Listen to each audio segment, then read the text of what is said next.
Wait, why is it showing like that? Yeah, but this.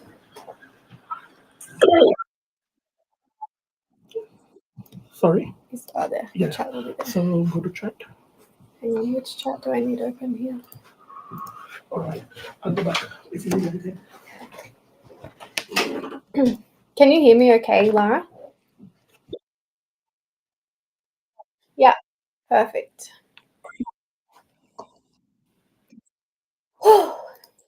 I'm yeah.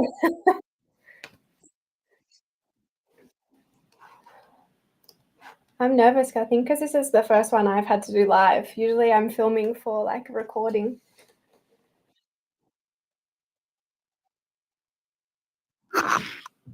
Do I need to put, I have a mic. No, I wonder if I need to put it here. Is that better? Hello? Testing mic. Okay, I'll leave it there then. 1 minute.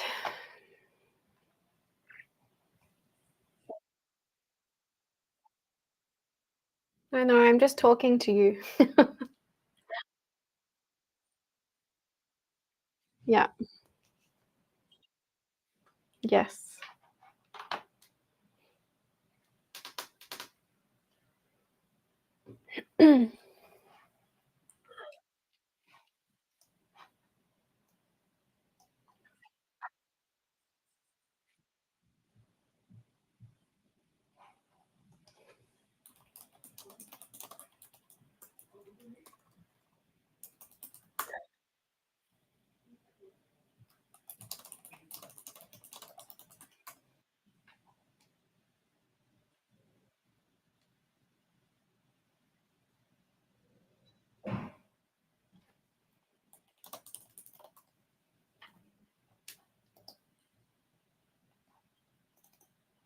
Okay, should I go live?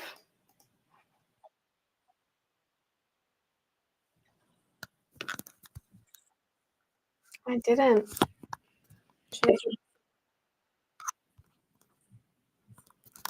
What if I put it there?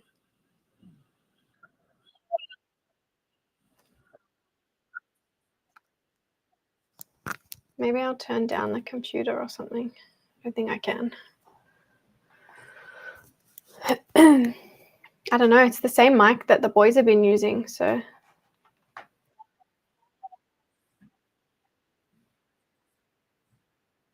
I think Roger is waiting for us to go live.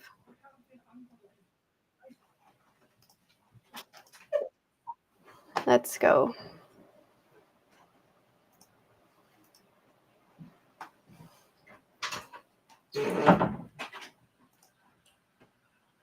Hello, everybody. We are live.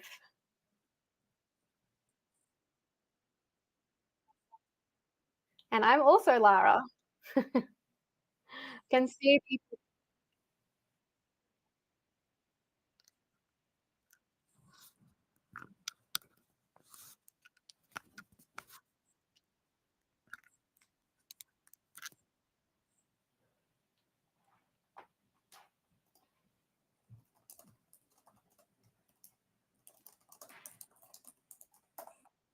I can see. Yeah, can see people joining. Amelia, Angela, hello. Selena, Ellie. Welcome, everybody. We'll give everyone a few minutes to jump on.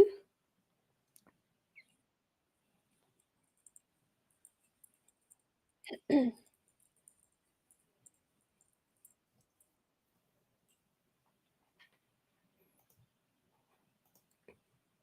few more people are jumping on. We'll just give them a minute or so.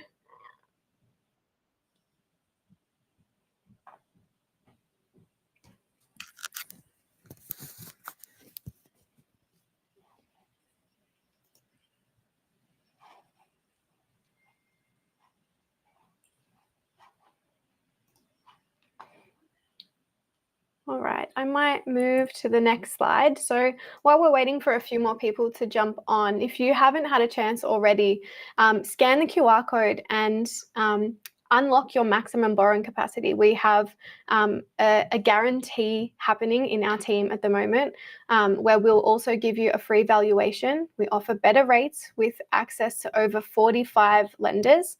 And we are guaranteeing that we will maximize your borrowing capacity. I've seen so many of our clients come through already, and they're feeling really capped with their borrowing capacity, and they're coming through us, and they're really just unlocking that little bit extra that they need to make that jump into property. So if that's you, not really sure on your borrowing capacity or feeling a little stuck, scan that QR code and see if we can beat your current borrowing capacity. Got a few more people joining. That's great.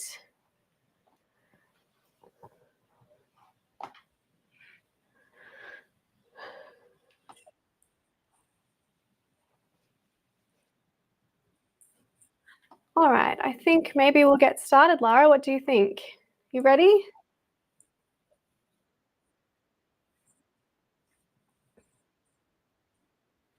Yes, me too. All right, well, welcome everybody.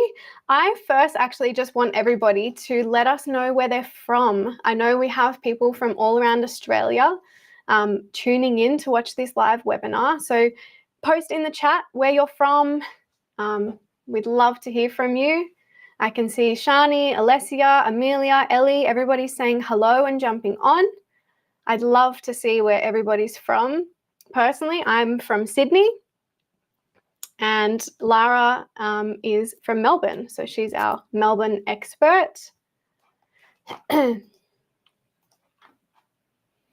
right, so if you didn't already know, this is our Women in Property webinar with Liberty. So we have over 55 staff and counting at Liberty so that we can ensure that we service you and all of your needs throughout your property buying journey, from first home buying all the way through to building out your property portfolio.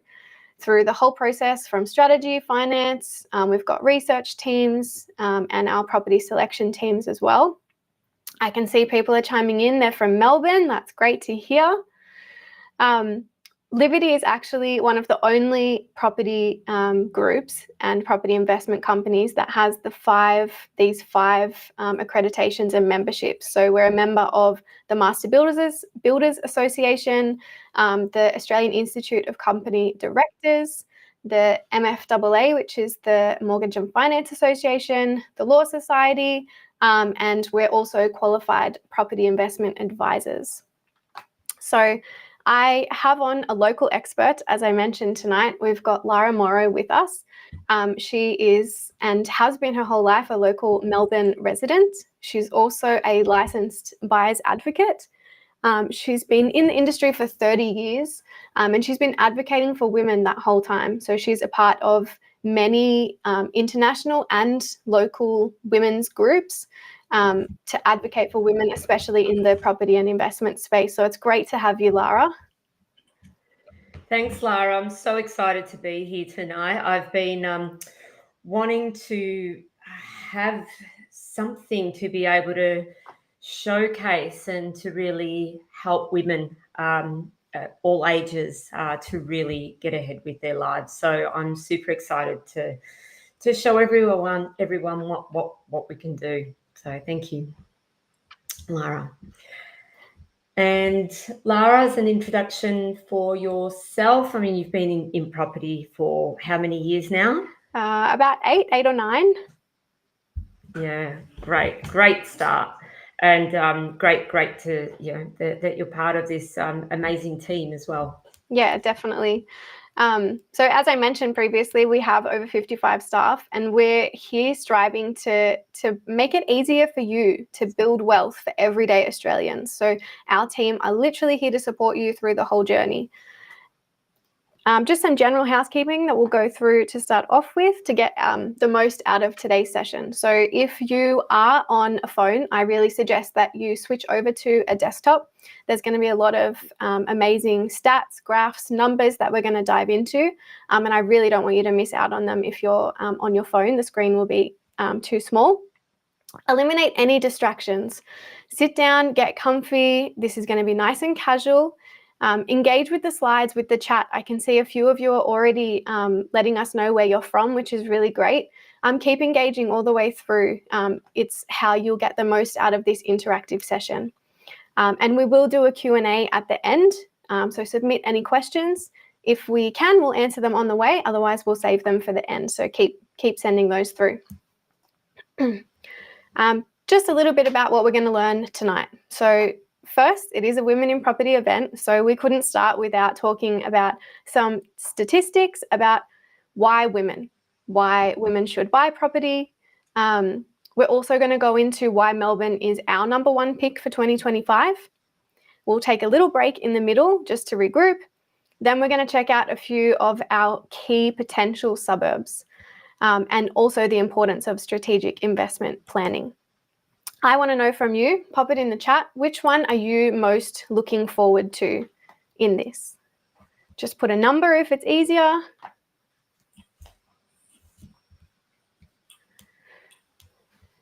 Personally, I'm most excited to talk about the why women section. How about you, Lara? I can't wait to unravel what we have and how we can really help everyone. I'm just super excited about that. I don't want to say too much, so I won't. I'll wait. Don't want to give away too much too early. You are seeing some numbers come in. No. A few people are looking forward to the Melbourne. Why Melbourne? A few are looking forward to which suburbs and the importance of strategy, which is really great to see. So I think on that note, we will jump straight in. So I've pulled a couple of stats for us because for both Lara and I, this is, I guess, where our passion for advocating and helping women get into property comes from. Obviously, these stats change over time, but it's really important that we kind of take some time to understand them. One that really stood out before I get started is the fact that 30% of Australian men don't actually think that gender inequality exists. So as a starting point, that is very eye-opening for a woman to see. But then when we get more into the income side of things, women earn approximately $1 million less than men in their working lifetime due to the fact that they may be taking time off to look after family, children, even elderly parents. Sorry. Yes, sorry, Lara. And I hear that stat, and it's very sort of hurtful because whilst as we know as women, some women may be part of a couple, and grow their children in a family environment, and the husband or wife may take over and having one lead with income. But for a lot of those that end up being single family incomes, that really hurts. So not only do these beautiful women raise their kids on one income, trying to do the best thing they can, then when they need to go back into the workforce, they're sort of, obviously been out of the workforce for so long, taking a step back and sometimes never recuperate from that. So, and it definitely is a huge financial hit. Yeah, definitely. I mean, even the fact that women's earnings fall by 55% in the first 5 years of parenthood, while men's literally stay the same, adds on to that point. And I guess even when women are taking time off to have families, have children, now at least there is support by the government, but up until I think the 1st of July this year, if I'm not wrong, super hasn't been paid on any parental leave entitlements. So yeah, it's somewhat taking a step in the right direction, but it's still going to leave women short in the long run. So I just want to jump, I guess, to the gender pay gap by age group because it does get worse. the 25 to 29-year-old age bracket, the gap increases to 7%, equating to an average annual difference of just over 6,500. Between 45 to 54 years old, the gap peaks at 30.2%. And at 55 to 64 years old, the gap reaches its highest at 31.9%. So there is a massive difference in earnings. And this is something that women need to take into account through their working life, because they're not going to have the same amount of super as men, which I didn't mention on the previous slide, but it's something to consider early on if possible. On the homelessness, I don't think this is a stat that is regularly enough talked about, actually, and I don't think many women realise it. You actually shared this one with me, Lara, but over 405,000 women aged over 40 are currently at risk of homelessness. So, and I get goosebumps. It's crazy. And that increases as the age goes up. So it's definitely something to consider and make sure that we are planning for the future so that we're not putting ourselves into these statistics ourselves. This one is probably the one that resonates with me the most. Having recently started a family, I was thinking about this when taking time off. So women retire with up to 25% less super than men, which is astronomical in the scheme of things. And for me is really why I think women need to look at investment of any kind. But for me, property is the safest route to ensure that you end up where you need to for retirement. Would you agree, Lara? Yeah, look, I think, I mean, there's, as we know, there's many different ways to invest. Property in all time, particularly in Australia, is the most certain type of investment, you know, and obviously there's questions on what's a better investment than where to buy will be better than other places, or what type of property, and they're discussions that we will have. But yeah, definitely, you know, property is there for the long run, and it's safety and security that I think is very attractive, especially for us women. Definitely. And like I said, this is the main reason that women should be looking at investing, to make sure that they're set up for their future. We never know what will happen. You know, people can separate at any point and not have somebody else to help support them. You know, people might be left looking after their parents at some point. So there's so many factors to take into consideration. But I think this leads me to what I guess is the main focus of tonight is what is the right investment fit, and what does that look like? So I actually want to put this to our audience and ask, which five do you think is the right investment fit? Which one needs to be the priority? Which one should we focus on? I'd love to hear from you guys on what you think. In our previous webinars that we've been running, we've had a very split audience. So I'm really interested to see if there's a split here as well. So what do we all think? Is it fits your investment goals, fits your finances, fits your lifestyle, your tax goals, or fits your retirement? Can see a few people saying finance. Jess is saying fits your retirement. Ramona is saying fits your lifestyle. Another is saying lifestyle. So there's really, a really big split. Yeah, I think for me it would be definitely, you know, it's kind of has to be a bit of everything, but lifestyle. You know, if an investment doesn't fit your lifestyle, you're more likely to stop investing. Or if you're going to buy property and it's too hard and you've got to sacrifice your lifestyle for too long, you'll end up selling it. So it's kind of pointless having an investment if it doesn't fit your lifestyle. Yeah, definitely. A few more people are writing now, which is great to see. And yeah, there is a clear split between everybody. For me, it's fits your finances, but it's a mix of finance and lifestyle because I want to achieve a balance. But it's, this leads us into the fact that we actually need all 5 of these. So if you don't have all 5 of these in mind at the moment, it's going to be very hard for you to relate the rest of this webinar to your personal goals and your own, story and journey. So if you don't have them ready, it's definitely going to be difficult. So just take a moment to reflect on that and think about your own goals and how it will impact your retirement and your lifestyle.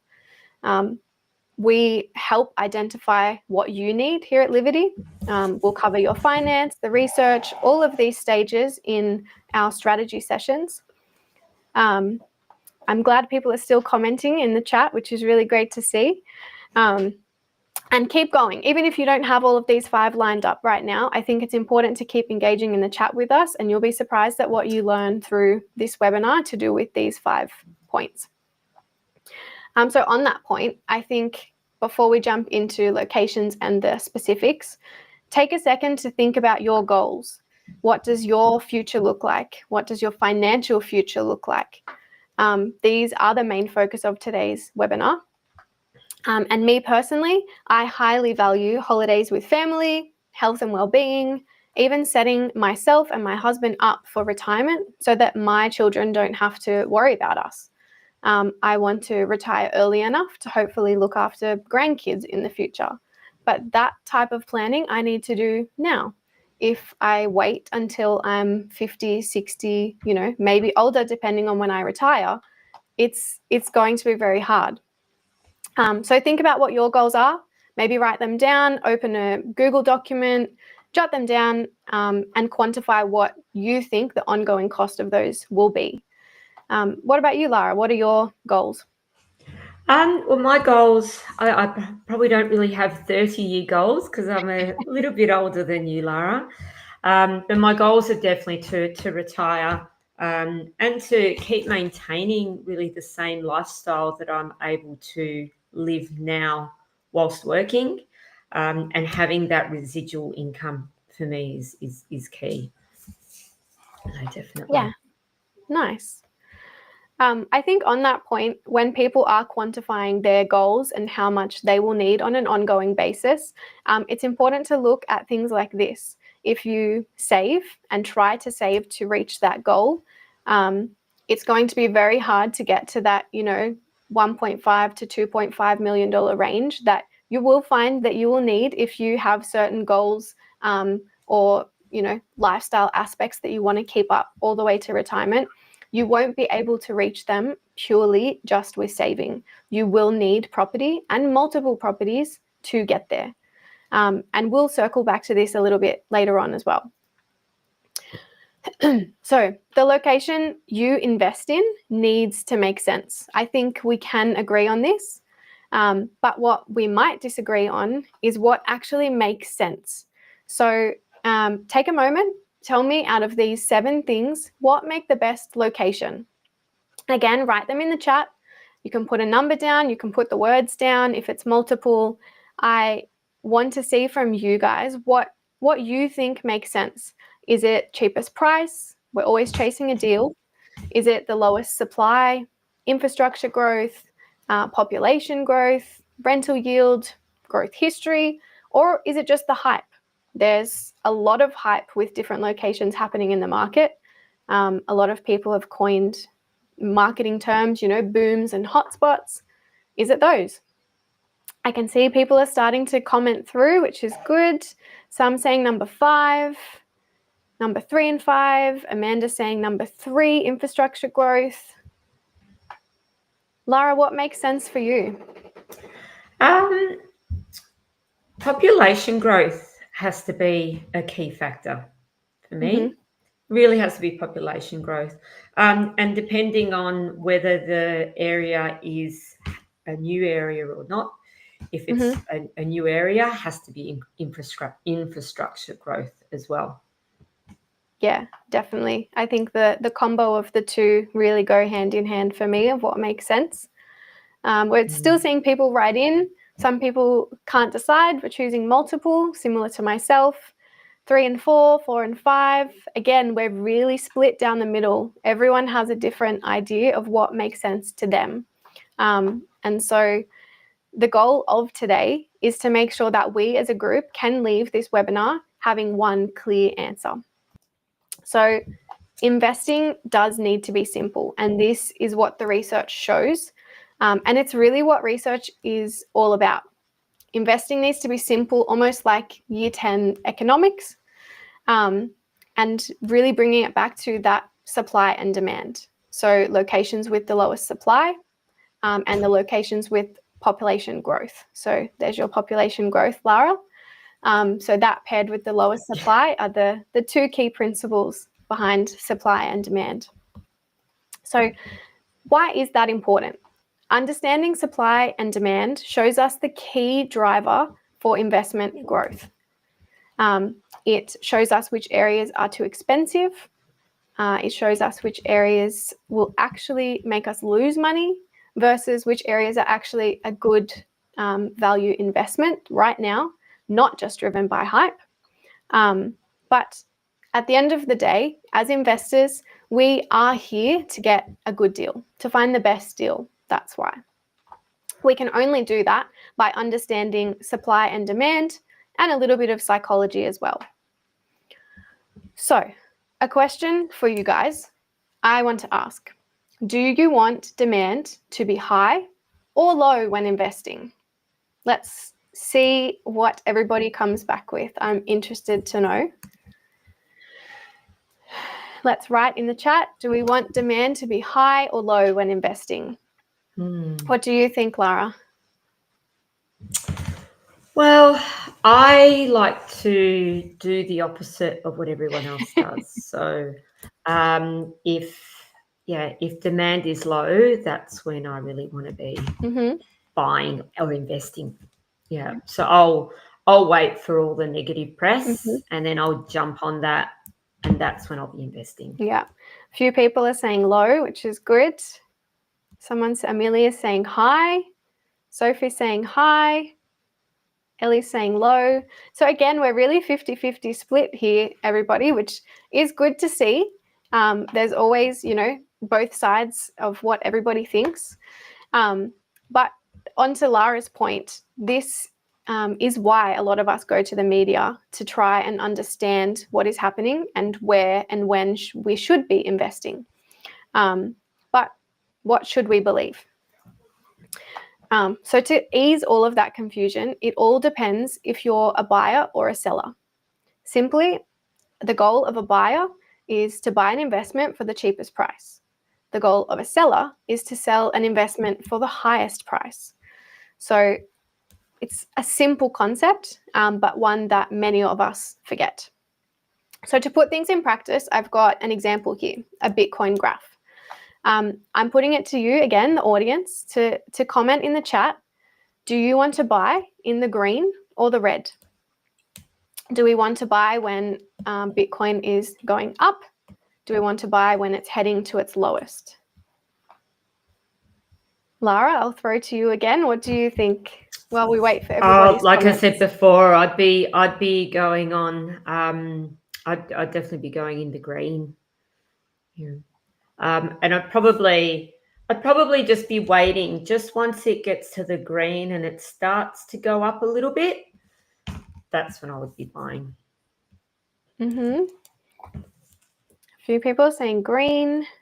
Amanda saying buy low and sell high. What do we all think? We're split in the chat as well. Again, just a reminder to make sure that we're on everybody and not hosts and panelists, just in case it has defaulted to that in the chat. A few more saying buy low, sell high. Someone saying green. So again, we're really split. So that goes to show that what we are seeing in the media, some of us may be believing and some of us are diving into it a bit deeper. So I am going to go through a couple of headlines that actually come out. So remember when you want to buy when the demand is the lowest. So the headline at the lowest is Bitcoin will go to zero, when you're seeing these articles, you need to train yourself to look for the opportunity. I'm not saying Bitcoin is the best example or the best investment, but I want to showcase the psychology in investing and behind this. So let's look at the headlines when Bitcoin is in the red. Bitcoin is headed to 100,000 in 2018. Leaked Citibank report reveals Bitcoin could rocket to 300,000 by the end of 2021. So when these articles are out, this is when we need to be careful. So if you have a pen and paper or your Google document open again, I want you to note this down. Purchase in a low demand market with predictable future high demand. This is probably one of the most important things that we need to remember, and that I've seen so many investors do the opposite. They buy in a high demand and they're buying at the peak. I will repeat one more time before we move on. Take a screenshot if you need to. Purchase in a low demand market with predictable high future demand.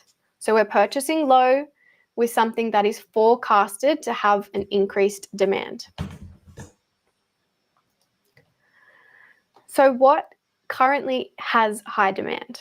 I will put this to the audience again, and I'll throw it to Lara in a second. But what is currently in high demand? Which city or state is currently going through a high demand period? What are you reading in the news? What are your family talking about at, your family and friends barbecue? What is social media saying? There's so many different aspects of news and conversation that is happening that we are all taking on board, and we're not sure what to listen to. So Lara, what are you seeing? What is currently in high demand from your view? Well, I think when we look at, when we look at just the different states and property in the different states, Sydney is always high in demand. So Sydney would absolutely be number one. And then it just, when we talk about people wanting to invest in property, Sydney's sort of overpriced itself from an investment perspective for most people, not all people. So I do hear a lot of Brisbane. I've heard a little bit less. I've started to hear a little bit more about Adelaide, actually, and Perth would be the other one. Mm-hmm. We've got a few people writing. Sally's saying Sydney and Brisbane. Ramona is saying Brizzy. SJ is also saying Brisbane. Angela saying Brisbane and Perth. There's a few more coming in, which is great to see. This is the perspective that most people have at the moment. Sydney and Brisbane are definitely the ones that we hear about. We're also hearing a lot about Perth, and we have been for the last few years as well. So let's talk about Perth. There's a big headline that came out. Perth suburbs dominate top 10 investment locations for capital growth. So 6 out of the top 10 suburbs are actually in Perth, Western Australia. So yes, this is what the media is reporting on. It wasn't always like this though. Lara, what do you remember about Perth investments or Perth property in around 2015, so 10 years ago? Yeah, well, sort of around then, and even earlier, you had the mining boom. So Perth was untouchable at that point. Mm-hmm. So you had influx of developers go in there, all building properties in and around sort of the mining areas just outside of Perth. And then when that sort of dried up, then you had this massive fall, and that's what you're seeing there in those figures. Yeah, definitely. I mean, some of the headlines here, we've got Perth's 4-year housing bust is nothing like what Sydney and Melbourne's property market faces. Perth property price free fall arrested, but recovery could be years away. I mean, you can see it here. So those headlines happen at different points of the market. One of the articles even says there are no signs of bottoming for the troubled property market. Prices continue to fall, which is really interesting to see. On the flip side of that, just 2 short years later, come to 2020, The headlines switch, the story changed. Perth is set to be the best market for cheap house prices after the pandemic. Keep in mind that cheap price, cheap word, I should say. Where to look for homes under 400,000 in Perth. So the story really flipped in 2020, going from the bottoming of the market all the way to it's a cheap option. So why do you think Perth has grown in the last few years? Lara, why do you think in the last couple of years it's grown? I mean, there's always been the attraction of Perth in terms of its people moving there. So I think COVID definitely changed things because it allowed people to move remotely. And so, I mean, Perth is one of the most remote cities in the world. And there would have been a large influx, actually probably coming from Melbourne, because we were the most closed down state in the world. So that's where they would have had their growth and stability. Yeah, definitely. I think the biggest thing to take away, especially from these headlines, is affordability. Value comes in affordability when the media is presenting headlines like this. They're really talking to that price point. So if we fast forward a few more years, property prices in Perth are actually up around 50% in the last 5 years, 51% growth in the last 4 or 5 years, which is astonishing. The headlines in 2024, started talking about Perth property market is so hot, agents ditch the price guides. There's one section that talks about a home which was sold for $150,000 more than the reserve or that it was listed for. So, prices were just being smashed what they were expecting to be. Forever boom predicted for Perth. So the headlines really just continue. So now, is it a good time to be buying in Perth, or have we missed the boat? What about Brisbane? If we look at Brisbane, Brisbane's growth has been driven also by affordability. It's also known as an affordable location.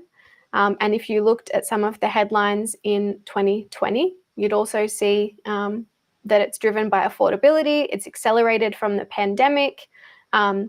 And you can see that it started to come up a little on the 10-year growth chart. So there are other factors also that contribute to why Brisbane's growth started to increase. The Olympics is one of them. There's a lot of hype and news around the Olympics coming to Brisbane. But the reality is that the Olympics goes for 7 days, maybe 2 weeks at max. So are we looking at the infrastructure that is going there? Or are we, as humans, putting our own perception on what we value at the time? Again, if we fast forward for Brisbane, in the same time period, Brisbane also grew around 50% in value, 54% in fact, which took Brisbane to be the second most expensive in Australia, which you'll also see. Sydney first, followed by Brisbane. Lara, does this surprise you? It does. The prices that Brisbane have reached to definitely surprise me, because if you look at the demographics or the population growth, it hasn't changed a lot. And then if you know Brisbane and the area between Brisbane even and the Gold Coast, and you look at what you're buying for that price, it's hard. I still struggle to see value. They're obviously selling, but I struggle to see value. Yeah, I think the same point is to be made to answer Ramona in our chat, who asked if they'd missed the boat in Perth. I think there's possibilities that you could find some opportunities, but if we really look at the research and data behind it and the numbers that we're showing you now, that it is not the investment opportunity that you should be making at the moment. So on that point, I just want to show you a really quick graph on how the investment cycle works and how research and data comes to show these trends. Take a screenshot if you like. This one is really important and something that I think a lot of people miss in their journey. They're too caught up on picking the specific property. They're not looking at why they should pick a specific property or the trends to look at. So once you identify a low demand area, so maybe pre-COVID Perth or Brisbane a few years ago as well, that's when interest is dropping, meaning prices are lower. When prices are more affordable, yields are higher. What happens when yields are higher? You get more investors buying in that area. When the investors are buying, that means there's higher demand, which means the supply is lower, pushing prices even further up. Take a screenshot, really remember this. So we go from low demand, once we've identified an area with low demand. When the demand is low, interest has dropped, meaning prices are lower. When prices are lower and more affordable, yield is higher. When yield is higher, we have more investors buying these properties, which means there is a higher demand. When there's a higher demand, the prices go up. I hope we all understand that concept.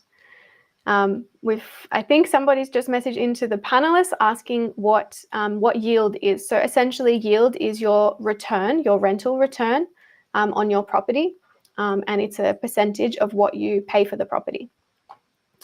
So now that we've understood the cycle of investment, I'm going to jump into what about Melbourne.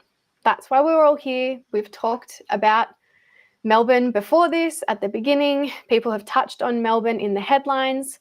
But the important thing to know coming into this is you need to know when markets are hot and cold to be able to identify opportunities.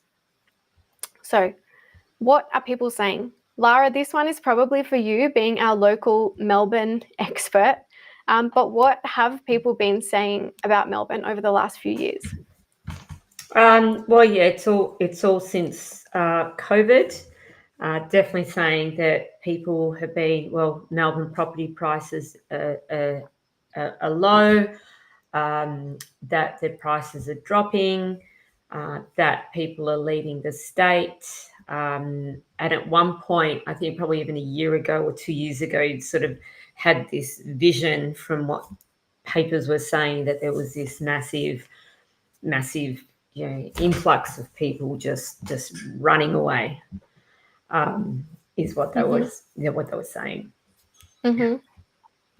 Yeah, I think some people would also have been reading at the time some of the articles about Melbourne, and then that helps them to think about why maybe Brisbane or Perth are sounding like good opportunities at the time as well. And this is where I guess the media can help sway or negatively sway our thoughts. So in Melbourne, it is slowly changing from what Lara was just saying. We had a recent interest rate cut, and articles are already coming out over the last couple of weeks like this. Houses in Melbourne, $160,000 below initial asking. So demand is low. This refers, I guess, back to the numbers that we looked at earlier in some of the other states. Because the demand is low, we can get a better deal in Melbourne. The prices are lower, going back to our investor cycle. Some of the headlines on here also said that the situation is similar to Brisbane and Perth 3 years ago. So they're seeing these investment cycles happen and they are reporting on them. But the headlines may not say the same thing. So it's important that we don't get stuck into the headline. All right, Melbourne is probably the only market with a small window of opportunity that has a strong future predictable sellers market. So going back to the point I made before about we buy when there is low demand with a good future predictable demand, that's what's happening in Melbourne. Melbourne is the only capital city currently in a buyer's market as well. The data is showing that. All right, I want to take some time for everybody to have a look at this graph. This graph, ever since the first time our head of research showed me this graph, I actually couldn't believe it, and I hadn't realized this about Sydney and Melbourne before. But I want you to really take a look at the red and the yellow lines on the graph of Sydney and Melbourne and tell us what trend you see. What happens between Sydney and Melbourne in this graph? What's showing? What can you see? Follow the red and the yellow line. Comment in the chat. Let us know what you can see before I throw to Lara to let us know what she sees. Are we seeing a trend? Is it random? What can we see? What's happening between Sydney and Melbourne? Lara, what can you see? What's happening between Sydney and Melbourne? Well, look, I think I have to say when I first saw this graph, it was really interesting because, you know, on a very sort of basic level, all the cities sort of align in a certain sort of trend, apart from Perth sort of taking a step down at a certain time. But Sydney and Melbourne are really just in alignment, you know, within all that time. And if you look at the past, probably since, you know, a couple years before 2020, you actually see that all the cities are sort of upward trajectory, which is great for Australia. Like, I think, you know, that's amazing. But then you see this slowdown after 2020, and we all know what happened at 2020. And for those of you that aren't from Melbourne, I mean, Melbourne suffered immensely. So there's a reason why that hasn't gone up like the other states and the other capital cities. But yeah, it's so surprising to see how much that gap is. That's actually never happened before in history. So if you look at history tells, you know, to predict the future, you know, you can see this great alignment, and then all of a sudden there's this gap. So it's it just looks like a great opportunity. Definitely. And I think Amanda said it really well in the chat. It's positive correlation. So we're seeing Melbourne and Sydney go up together, even though there is that gap between them. We're really seeing them go up at the same kind of rate. They're following each other. They're following the same curves when they go up and the same when they come down. So earlier I asked you all which city or state you thought was the best investment or a hot investment. If I change that to which city or state is the best investment if you have unlimited money, would you change your answer? Is it still Perth or Brisbane? Is it Sydney? What do we think is the best city or state to invest in if money was no object? Whether there was no budget, you know, Livity had helped you increase your borrowing capacity so much that it didn't matter how much you spent. Where would you be investing? So you can let me know in the comments. But for the demand for Sydney and Melbourne, the fact that they follow each other relies on a few key areas. So one is the career opportunities in both are the best in the country. There's a high quality of life. Both cities and states, for that matter, have superior education. And I think you've shared with me, Lara, once before that Melbourne has quite affordable education as well, which is great. Cultural diversity among the states, safety and stability, and healthcare. And the biggest thing for me, I think, is the fact that looking at this data, it is not a news headline. This is the data and this is what's happening. This isn't us just trying to do a clickbait article trying to tell you what's happening. This is what's happened, and we can use this to help project the future, like what Lara said. So why is it at the same projection? If we look at Sydney, Sydney's $1 million radius, so where you can buy property for $1 million, currently sits around 60 Ks out of the CBD. So you can see that ring on the screen there. We can follow it around. That's where the $1 million, $1.2 million plus property average sits. When you compare that to Melbourne, the $1 million radius currently sits 20 kilometers away from the city. We can very clearly see that. So What does that mean? Lara, what's the difference for you being a Melbourne local? And I'm sure you have been to Sydney, but what's the biggest difference when you walk through the Melbourne CBD? I think in a city of Melbourne, you've got a lot of residential homes there, and a lot of apartments, high rises, and residential. Whereas in the CBD of Sydney, it's mainly just commercial. Definitely. And on that point, we've got the numbers here. The population density in Sydney CBD is 10,000 people per square kilometre. If you compare that to Melbourne CBD, it's 38,000 people per square kilometre. So that just shows the density in the CBD region and why that $1 million radius is still nice and tight and close to the city. So with that in mind, knowing that Melbourne's prices and growth are roughly 10 years maybe behind Sydney, where would you have invested 10, 15, maybe 20 years ago? Let us know in the chat. I would love to know. Where would you have invested in Sydney 10 to 20 years ago? Knowing that Melbourne's prices and the growth of property goes up around 10 years later, the same as Sydney.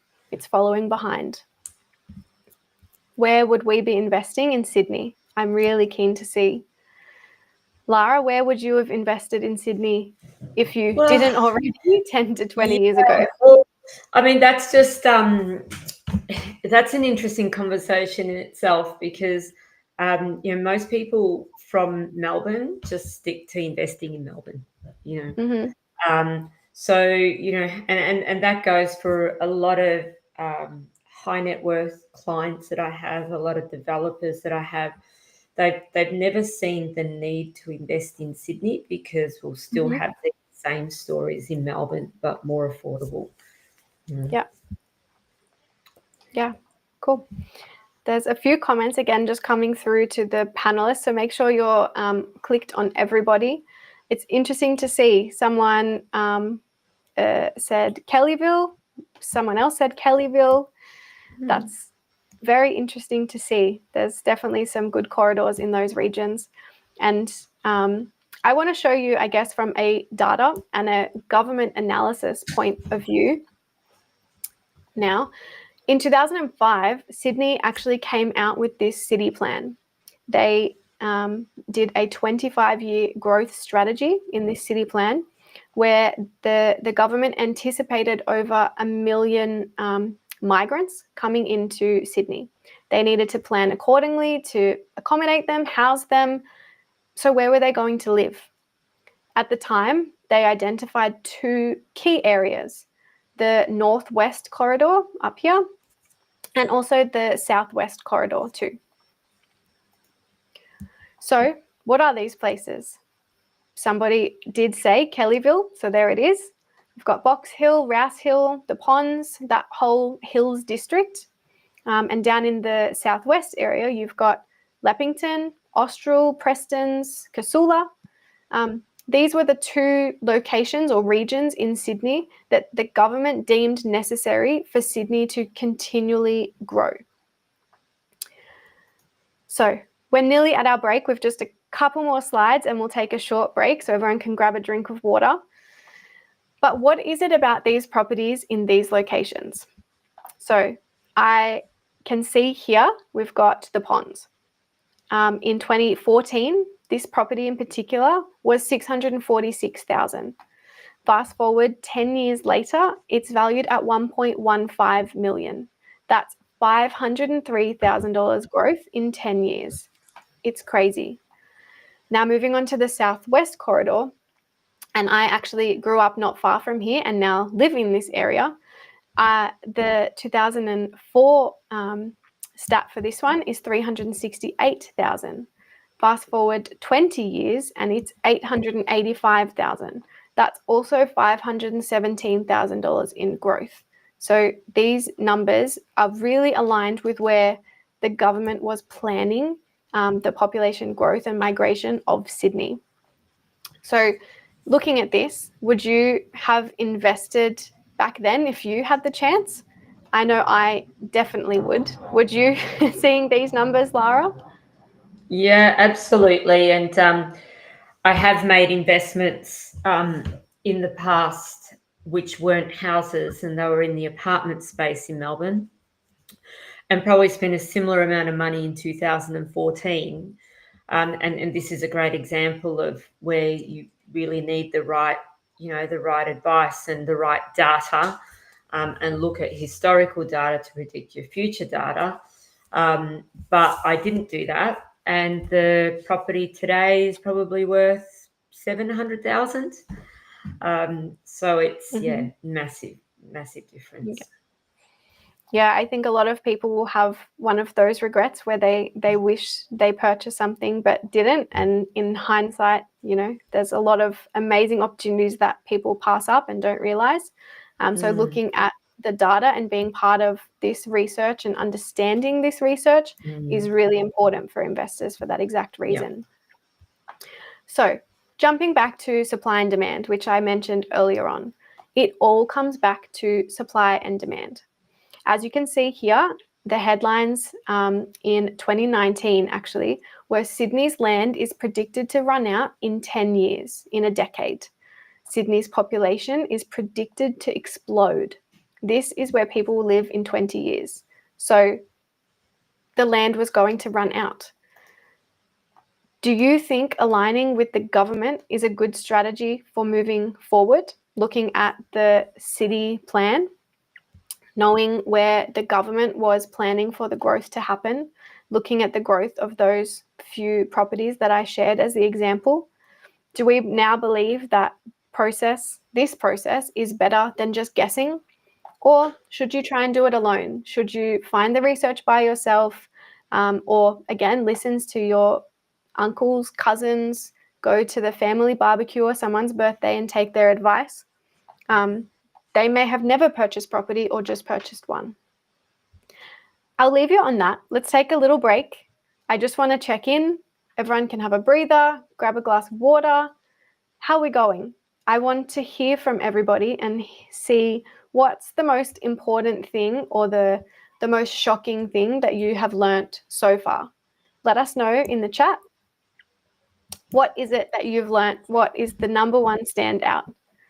For me, coming into this webinar, as I mentioned, the biggest one is seeing that Sydney and Melbourne correlation and seeing that alignment. What are you guys most interested in? What was the most interesting part?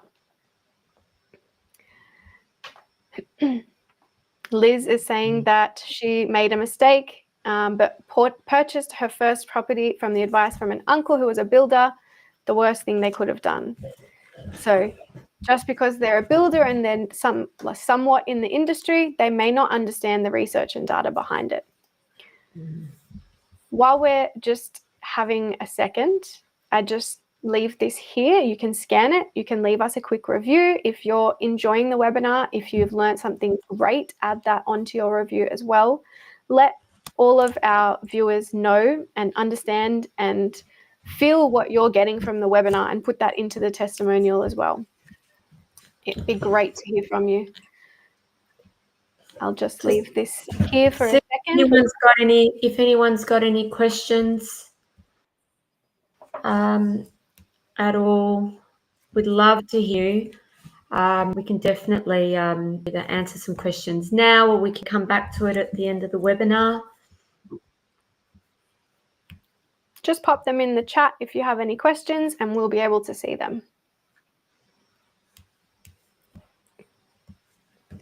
So SJ is saying the data and ability to read data correctly is the most important. That's great to hear.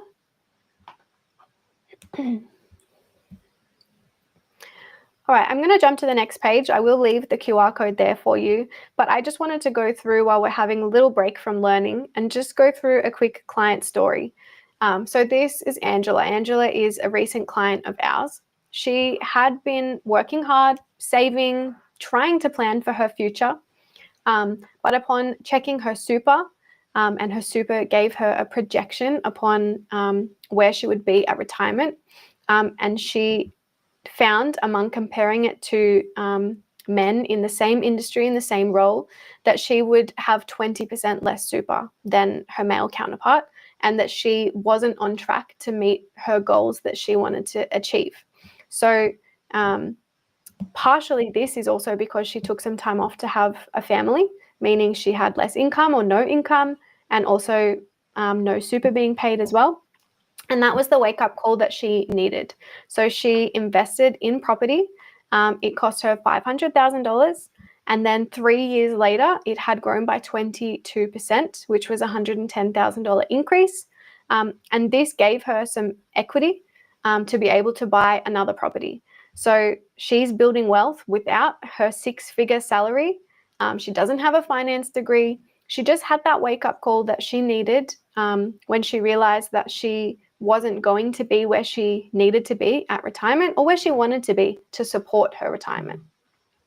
And I think this is the key, Lara, is that, a lot of women, you get to a certain age and whether you've climbed the career ladder or not, you realize you know what it looks like moving forward, and you just think, and if you need to do it on your own, you think, it's kind of like I call it like the ice cream on the floor. You sort of like get out the ice cream and just start, just eating it, in front of the fridge, and you're sort of upset because you're thinking, how am I going to get it away from this? I can't live on a salary, $70,000 a year salary, and look after my kids. And then how am I going to save anything for my future?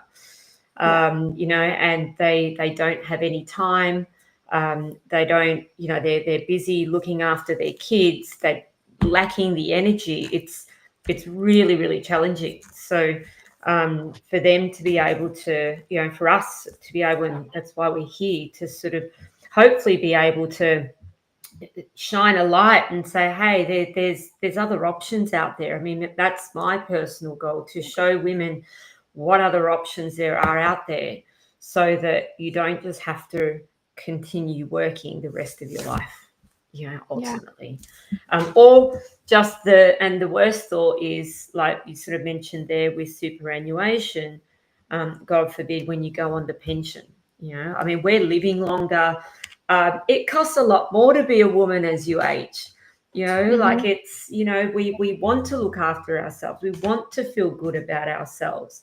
We can't just go for a run. We might need a personal trainer, because that's what we need at our age. So these are things that, it's really sad that some women feel that they can't have those things, which I don't see as luxuries. I see them as necessities. But if we plan the right way, and we're women, we're planners, we can work it out, and we can all work it out together. There's a formula there. Men have been using this formula for a long time. The difference is that men, their formula, they sort of start planning it from a very young age. Whereas we sort of have other things that concern us, like our families and relationships. And so once we get to the point where we need to think of our future, which hopefully for a lot of you may be now, let's give it some consideration. And hopefully I'm excited about to show you how we can help. Yeah, definitely. On that point, let's, I think, jump back into it. If we're all ready to go, we've had a drink, we've relaxed, we've had a break from learning for a minute or two, and we've just heard a nice story, I guess, from Lara and myself on our client. So moving on to this one, I'm going to let Lara take over. She is our Melbourne expert. So over to you, Lara. I'll leave Melbourne to you.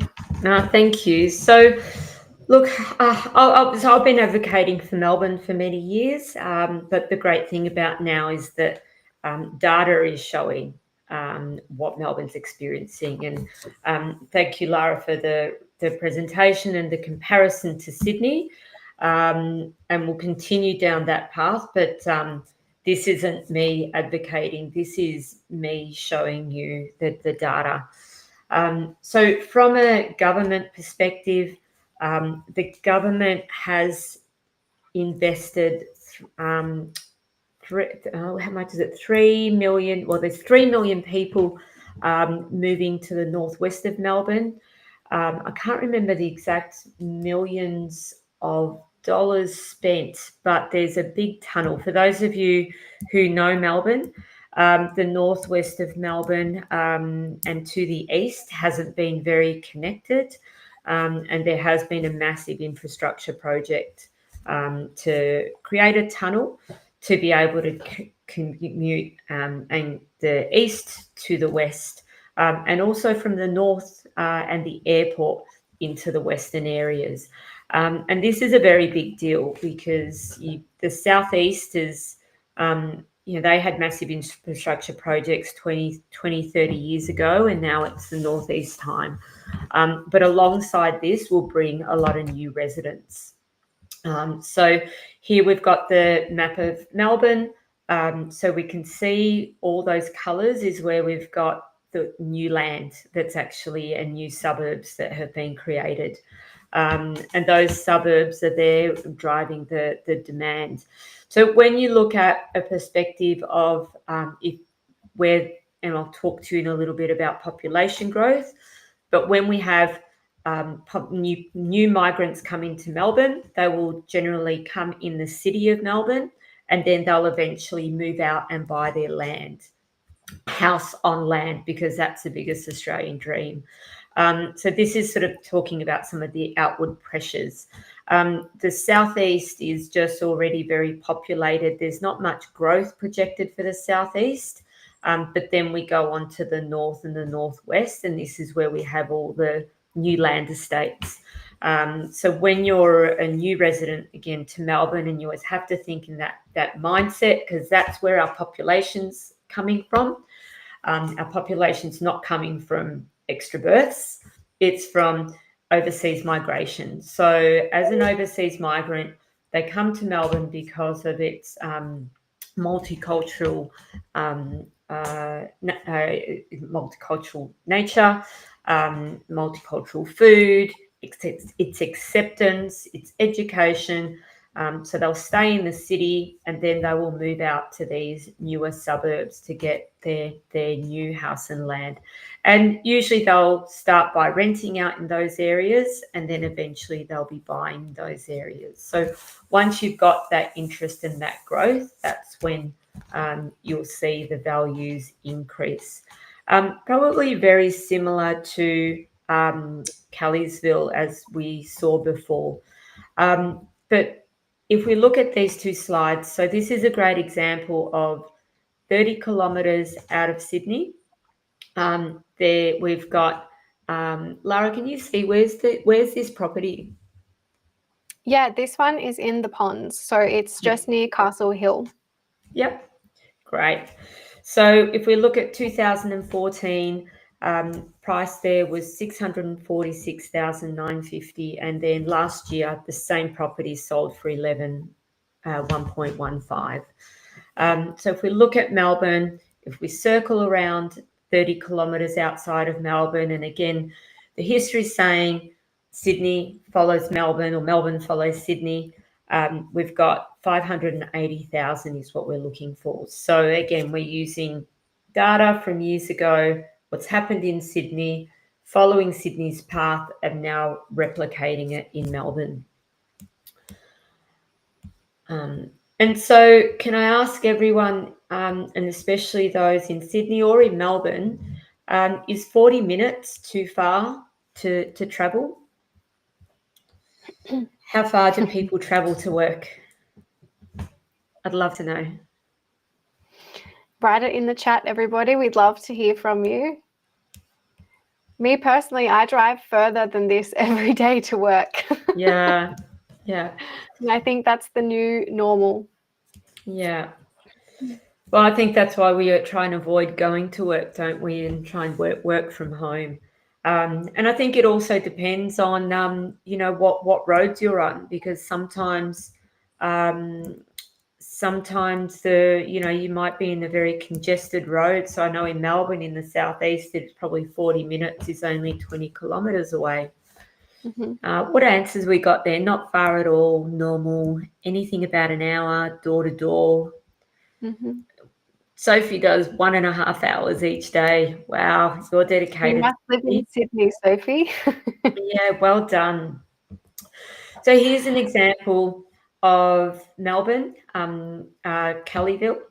Kellyville in Sydney, 40 minutes away from the city, 2014, house and land package purchased at 646,000.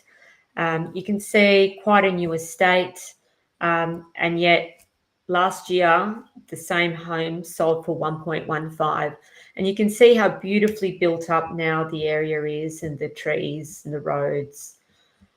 So then if we circle to Mickleham, and this is in Melbourne.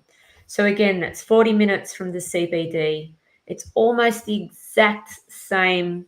To me, that Kellyville, Mount Mickleham, the way that looks is almost exactly the same. 580,000. So given what we've learnt from Sydney, it's anyone's guess. Where will Mickleham be in 2034? Sorry. What does everyone think? How much do we think it'll be valued at in 10 years' time? I'd love to hear.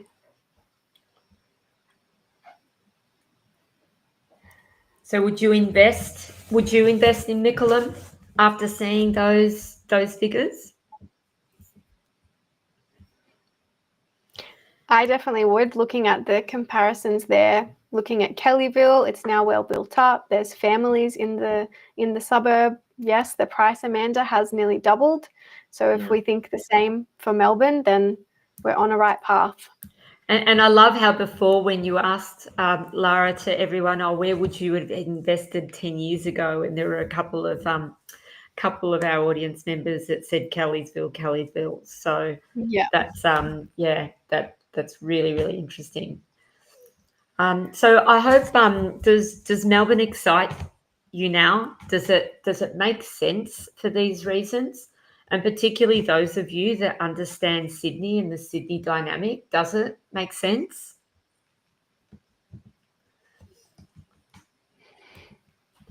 So we spoke about population. I covered off a little bit on population before, but did you know that under all of the media that's been out there and the negative press, that Melbourne's actually now the highest populated city in Australia?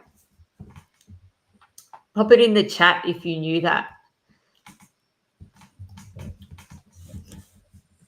So again, I remembered there's forecasting, and this not just now, it's forecasted to be 9.6 million by 2046. So when we spoke about before, or I mentioned actually hearing places, other cities being really popular and being hyped up. You know, to me, population growth is super important, just to really be assured that you're going to maximize that capital growth moving forward. And as I said to you before, I mean, migrants move to Australia for many reasons. We've got great career opportunities, their standard quality of life. And I know a couple of you have mentioned, or one of my Ask clients mentioned, in particular with Melbourne, but Melbourne doesn't have great weather, and we could all have these discussions about weather between Melbourne, Sydney and Brisbane. But when you compare the weather and the cleanliness of our atmosphere in Australia compared to other places in the world, people want to come here to be healthy, and they want to come here for themselves, their longevity in life, and for their families.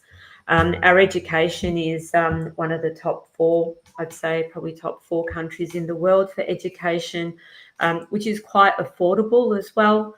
And definitely the safety and stability, and of course the healthcare. You know, it's a no-brainer why we have all those millions of people coming into Australia every year. So we're the second biggest. Victoria is the second biggest economy in Australia. You know, Queensland's its third. We have been the second for a long time. Like, that hasn't changed. Question is, will it overtake Sydney? Perhaps one day, and that will only be because of the population growth. But definitely there's employers and companies that are looking onto Melbourne, and I could probably name quite a few, which I won't do so now, that have chosen Melbourne over Sydney to have their enterprises at.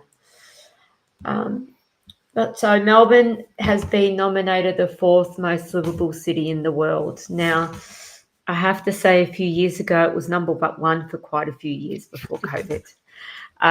Lara, have you visited Melbourne lately, or when was the last time you were in Melbourne? I haven't for a couple of years actually, but I do love Melbourne. I was there, I think 3 years ago. And I used to go a lot actually to watch the football, surprisingly enough. And I would agree, even though being there for a short time period, it does feel like a very livable city. And I do think that's because the city has been built to house residents, which is what you said earlier. Walking through the Melbourne CBD, it is lively, there is culture, and that's because people live there and they want to live there. And you just see so many different nationalities, which is great. I mean, I was brought up in the Melbourne suburbs, and then I moved into South Bank, and I just felt like I was on holiday every day, because you just see all these different nationalities, which is what makes Melbourne Melbourne. Yeah, definitely. So the third most affordable major city in Australia. So this is interesting because a few years ago we weren't very affordable. Melbourne was probably one of the most unaffordable cities, probably behind Sydney. So just the fact that we are quite low and we're only marginally in front of Hobart and behind Perth shows me the attractiveness, not only for people to move back to live in Melbourne, but we're not talking about that here in this webinar. We're talking about people investing. This is a great reason because why people actually would want to invest here as well. And it is related to homes, it's related to rentals.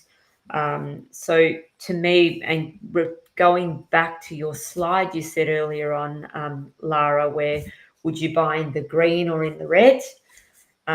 This really exemplifies of why people should be looking at Melbourne right now. Yeah, I think it also talks to, we looked at the headlines of Perth when it was a good time to buy before they had their big boom. And, it was also talking about the cheap properties, I think were in the headline, which is leading to the affordable option. And that, signifies a lot happening in Melbourne at the moment if the headlines are talking about Melbourne being an affordable option. So, and it isn't just migrants that are taking note. I mean, there are, the demand for housing is just even internal. So, one of the key drivers, and what I've found of late as well, is with the increase in costs of construction, that's going to limit the amount of growth that we have in housing. So there is a severe shortage of housing in Melbourne at the moment. It's a massive issue. It's even affected short stays, Airbnb. It's like there's all these legislations that have been put out to try and force people to actually put their home on the rental market.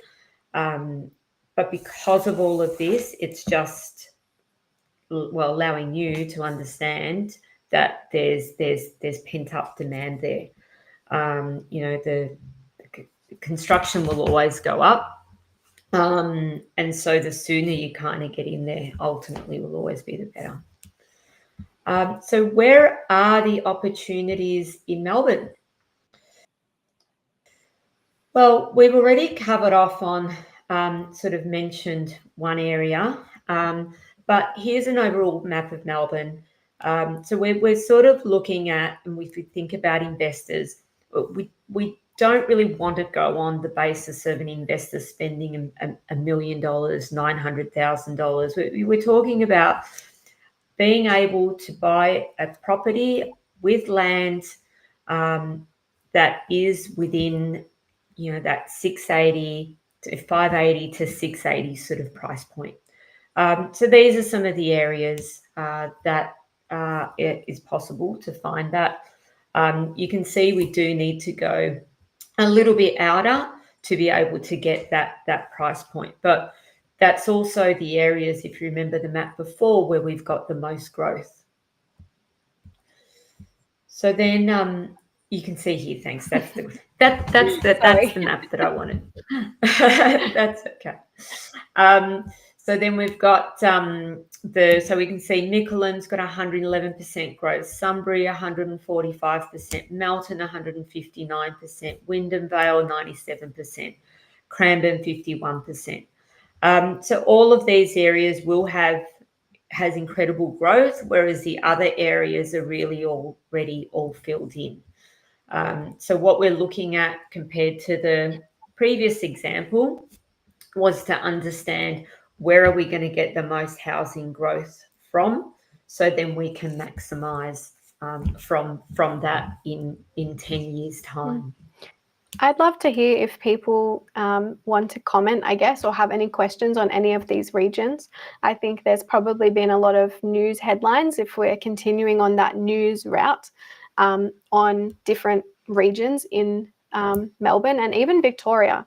I personally have seen a lot of news articles saying how great regional Victoria is, but you're, 100, 200, maybe further kilometres away from the CBD. Is that a great investment option, or is it just a cheap investment option? Where are the migrants going? Where's the population growing? What do you guys think? I'd love to hear in the chat what you think about these regions in Melbourne. Have you heard anything about the North Corridor or the West? What have you seen in the media? What headlines?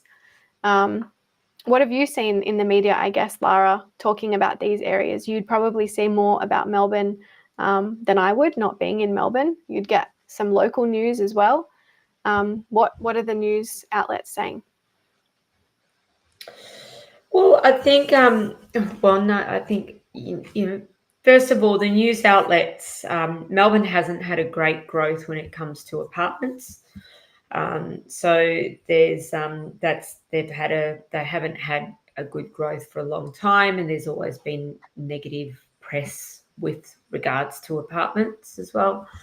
I feel that needs to change at some point. But in terms of growth areas and growth corridors, a big infrastructure project that has gotten the green light is the airport train, which will go from, and if people don't know Melbourne, I mean, you've got the airport, which is probably in between on the map, sort of almost in between Nicolan and Sunbury up the top there. So that link with a train is quite significant, and that will come. Also, there's talk about come with a third runway as well, which will bring even more international visitors to Melbourne. So with that airport link, you've then got that will actually then help generate sunshine, for example, because it'll go directly there. And then also the other cities such as Ballarat, Bendigo. So it's really is all of that interconnectivity. Yeah. That will really benefit that northwest of Melbourne. Yeah, definitely. We've got Sheetal, excuse if I'm not pronouncing it right, but has asked a question in the chat. In Melton, there is plenty of land released. Is it still a good investment suburb? What's your thoughts on that one, Lara? I'm nervous about Melton. If you can look at the map, and I think with all property, the closer you can buy into the CBD will always be the better. And if that fits within and part of what we're doing here actually is about strategy. So we're not here telling you the best place to buy. It will depend on what your affordability is. If you had, for example, only if you only had $470,000 and that's all you could afford, would Melton be a good investment? Possibly, because you're better off doing something now with what you can afford that fits within your lifestyle as opposed to not doing it at all. Within Melton, though, I would just really need someone like myself or an expert to really help you understand where to buy in Melton, because you can get it wrong. Honestly, 30 years ago, I know I'm showing my age, my first boyfriend bought a block of land in Melton, and it was a release, a public release from the government, and it was $25,000. So, is it a good investment? Well, he'd be doing pretty well now. So, Melton does get a very bad rap, but I would be careful where I would be investing. And again, it comes down to strategy. If you're buying something now and you're young and you want to hold on to it for 20, 30 years, that's great. Yeah. Then go for it. What do you think that if your you had a little first boyfriend's property would be worth today if he bought it for $25,000? Well, $25,000. I think he put a $30,000 house on it, so it was probably about $55,000. Look, it would be obviously one of the more basic older ones in Melton, because Melton was a very new estate back then. I think it'd probably be maybe, I don't know Melton well enough to say what the resale prices are, but it would have to be 300,000, 350,000. It's still a pretty good return on investment in a fairly short amount of time in the scheme of property. Yeah. But when you think about, I know when we buy property and you have the investment, it's always how much outlay is it for you and how much does it cost? But over that period of time, you then realize how little that is. And you kind of, like you said, setting a new bar. Yeah, definitely. All right. So we're coming to the pointy end of the webinar. We've learnt a lot, or I hope everybody's learnt a lot today. I'd again love to hear from everybody. I know there's a few more questions that have come in. We'll definitely get to those in the Q&A at the end, so we're not ignoring you. But I'd love to hear which part of the presentation has been your favorite so far. Is it the understanding the market analysis? Is it looking at the state analysis? Is it going down into the region, or is it going into the suburb? So, we started broad and we worked our way down to some suburb examples and some region examples where we saw the government city plans are projecting growth, where they're projecting that population growth, they're investing money for that infrastructure growth. So which, I guess, area of the investment did you enjoy or find the most interesting? You can comment a number to make it nice and easy. Personally, I like a mix between the state and the region first. That's where I like to kind of start off, the state and region. But I know it sounds like in the comments, a lot of people are also very interested in the suburb analysis too. We've got some questions coming in about specific suburbs in Melbourne. If you're from Melbourne, you'll know those suburbs quite well, I'm sure, and have questions. Some people are saying state analysis, some are saying suburb as well. Some are saying a mix of state and suburb. So we're split again. right at the start, we've been split. Everybody's got different opinions on which area that we should be focusing on.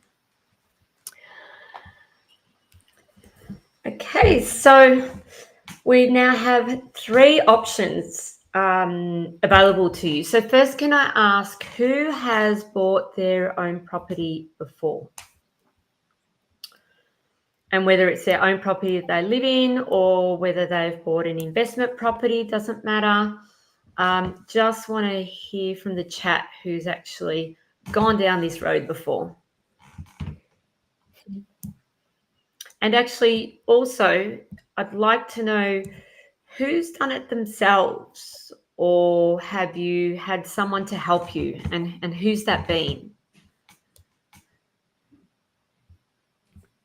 Chantel says me. Well done, Chantel. Eve is an owner and investment. Well done, me. Why is it when I do these webinars? Well, it's my first webinar with all women, so I'm loving this. But when I do it with men, there's less of me. It's funny how I think as women we want to do things ourselves more. Do you find that, Lara? Definitely. I think women have that drive to be independent and do things themselves and make decisions for themselves, build wealth for themselves, you know, whether it is to help their family or their future, but it's, yeah, they want to do it themselves. Yeah.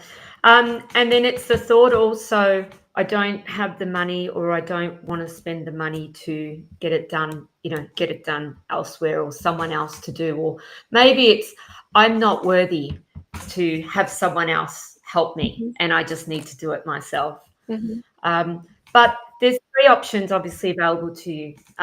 So option number 1, as we've established, is doing it yourself.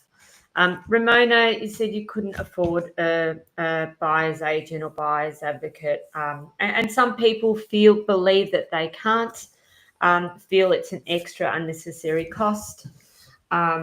And option 2 is obviously it is a cost to have a buyer's agent. So it's about $15,000 is what we sort of figure out is usually the cost of a buyer's agent. I am a buyer's advocate. I have been a buyer's advocate. So I can definitely say this cost is always justified. Not always. It depends whether you have a TikTok buyer's agent or whether you have a professional buyer's agent. But professional buyer's agent, usually you would you would assume you would get your value for money and someone that would negotiate extremely well for you. And then we do your third option. So third is the one that we're all here for. This one is something that we've all put together here at Liberty. I'm super excited to be able to show it to everyone. People make comments to me all the time. I can't afford a buyer's agent. I can't afford this. I just want to do it by myself. And then still in this indecision mode, not quite sure where to go with it. So here we are. If for those of you that are already ready to go and have money in your savings, super or equity, and are working or have some sort of an income, here we basically have put something together just for you. So if we want to just go. So what we do here at Liberty, we've packaged up, and I probably haven't spoken enough about it, to be honest, but it's all about strategy. We're not here to tell you to buy a property, to buy the one in Mickleham, to buy one in Kellysville. We're here to actually get the strategy right for you. So we're here to make sure that we are here to support you through the journey.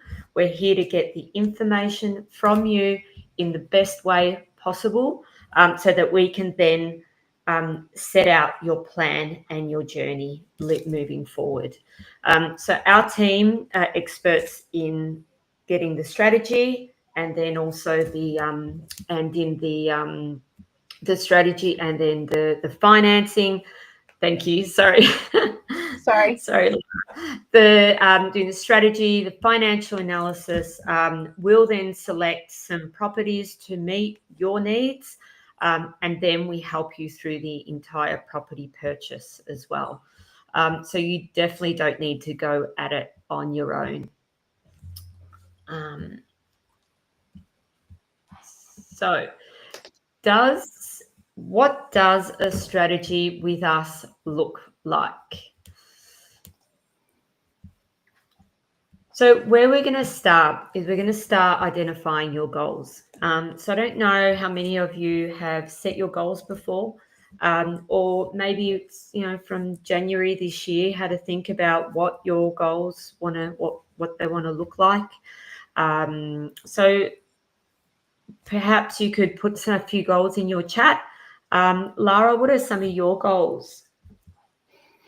Yeah, I touched a little bit on this at the beginning, but for me, definitely my goals are to ongoing have some holidays with my family.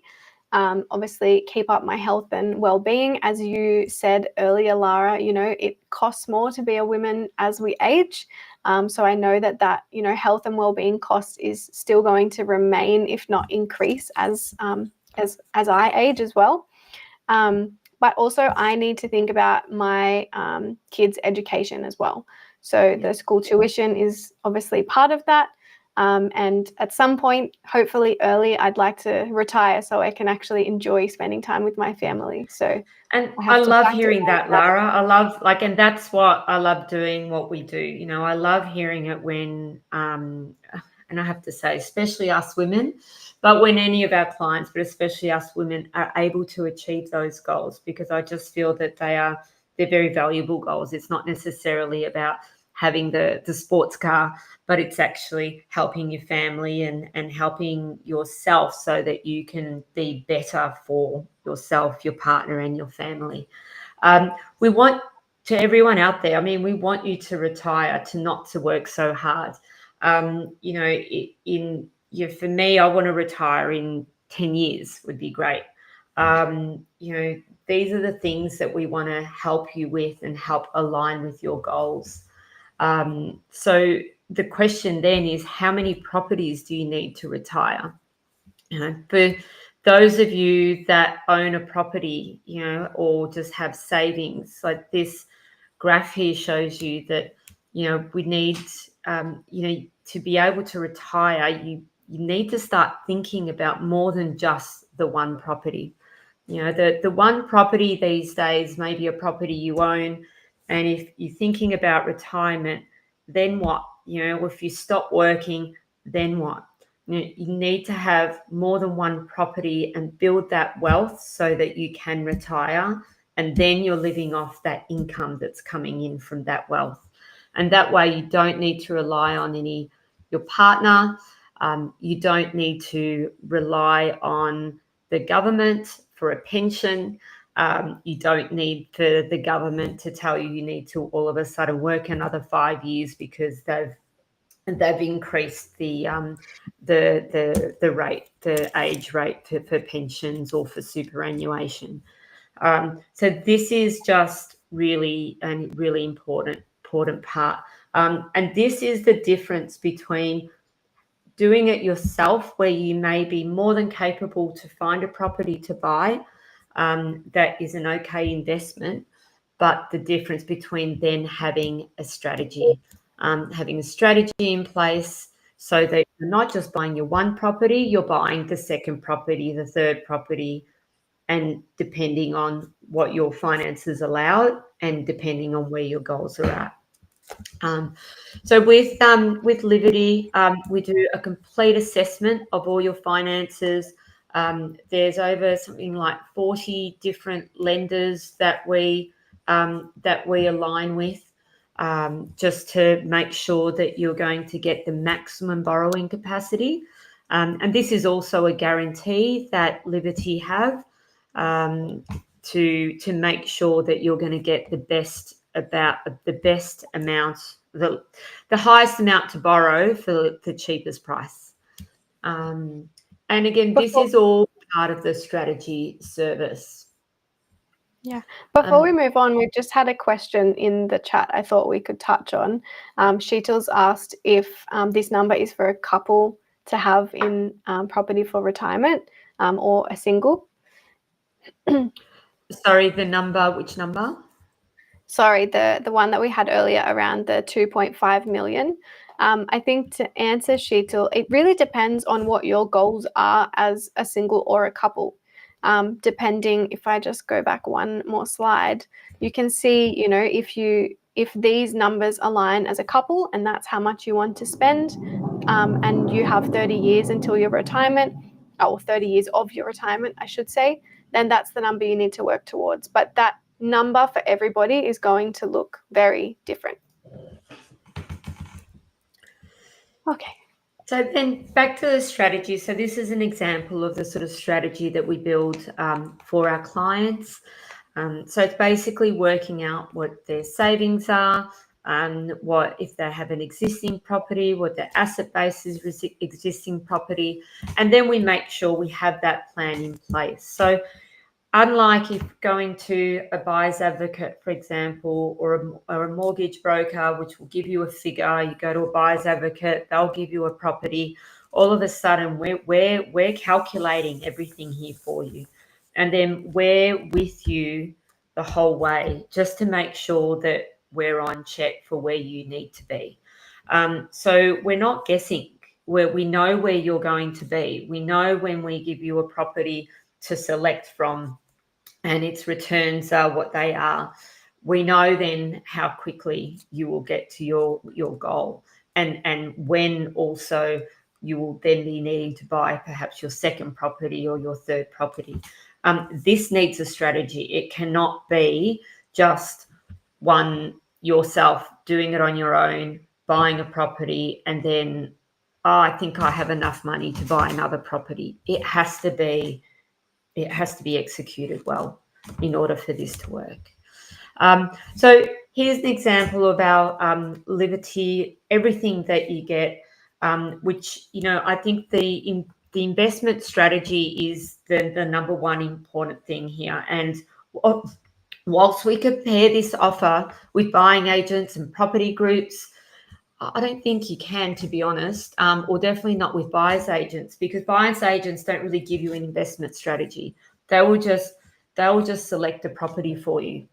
So with Liberty, there's a lot of time and energy we go to work with you, just to make sure we get that detailed plan. And then with that plan, you can either walk away and go, use that plan, or you continue obviously to stay with us and utilize all our services. So then we've got, from the borrowing capacity I spoke about, we also negotiate the prices for any property in our portfolio. And we have access to exclusive offers, and those exclusive offers are quite special. It's kind of like they're the ones we probably reject about 95% of properties that come to us. So they really are just that top sort of cream amount that we do propose to our clients. So with that, we can see there buyers agents, around a $15,000, $25,000 fee. Property groups are $10,000 per property each time. Can I just ask you all, what do you think with Liberty, given everything that we've got here, what do you think that our cost would be? What would you expect to pay for all these services? If you could write it in the chat. This will be an interesting one. Yes, I'm always surprised with these. It's interesting always to see, I guess, the different values people put on the different line items and how they come up with each figure, especially when comparing it to, I guess, buyers agents and property groups. Sophie says 20K. Ramona, 10K. Yeah, and especially, you've got, if you look at each of those line items as a professional service and an offer within itself, even if you threw, say costs, say, annual portfolio review, $800, $900 perhaps, cash flow forecasting reports, and ask your accountant to provide that for you, $1,000 at least, $1,500. Suburban research reports, they may not sort of always cost so much, but depends on that data. I can see how you can quickly get up to 20K, 10K. Shall we reveal? what our offer is. Here you go, guys. Ladies, so this is the part that I was so excited about. You know, to be able to put all of this together and offer it to you ladies for $5,000 to get absolutely everything. Now, I know a lot of people ask, a lot of you might ask, how can we do this? How can we offer this? How can we offer all these services? And by the way, it's not just for one property purchase. This is for a lifetime. This is for you to get to your goal. How can you offer all of this? Well, because of our staff, and as Lara said before, we had, we have 50 staff working for us. We've really streamlined our internal processes. So this isn't just me or Lara and a couple of other staff just wanting to get one-on-one with all our clients, whilst we do get one-on-one with you. This is about having our systems in place to be able to offer these prices. So when we're looking at exclusive property offers, and if a buyer's advocate or agent costs $15,000, why can we offer it less? Because we already have the companies coming to us.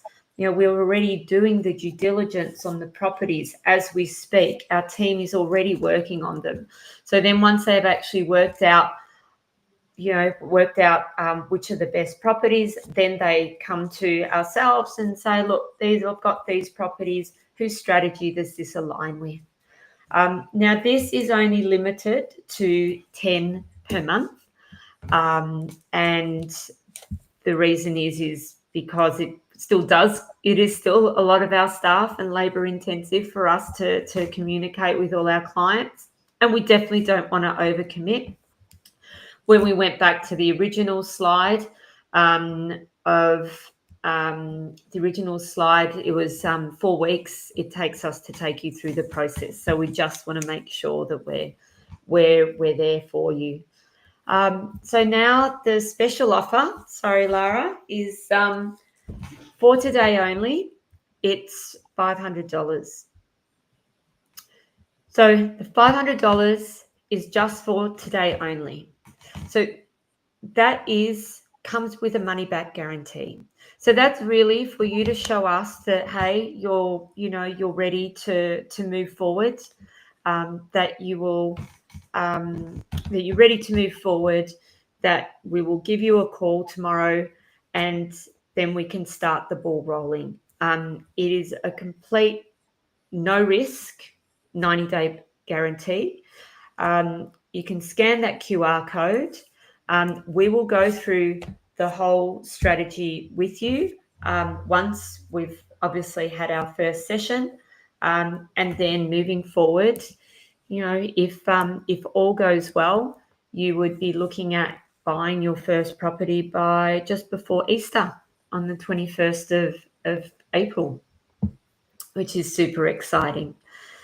So as I said, there's absolutely no risk. So from my perspective, I was just super excited to get this to you because, I think, ladies, you need to know where you are. If you don't know where you are, then how do you know where you're going to be and how do you know how to get there? And whilst I appreciate so many people have come on here to learn more about Melbourne property, it may not be for you. The price points may not be what you need. We may be looking at suggesting other types of property that aren't within this webinar. So really, I think for us, it's about starting from the start, allowing us to actually show you through, obviously, show you once you let us know where your situation is, and then allow us to help you on that journey. And then, at the end of the day, if you not happy with the roadmap that we've put out for you, there's no problem. There's a 90-day money back guarantee. So there is no risk there for you. But the great thing is that, and what I love about us, I have to say, is that we're like a one-stop shop. So you don't have to go anywhere else.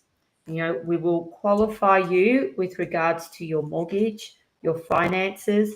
If it's a case that or you might need to wait a few months because something's not quite right, then you can wait a few months. We'll get you to wait a few months. So we're in no rush to say you must do this week, this week, this week, this week.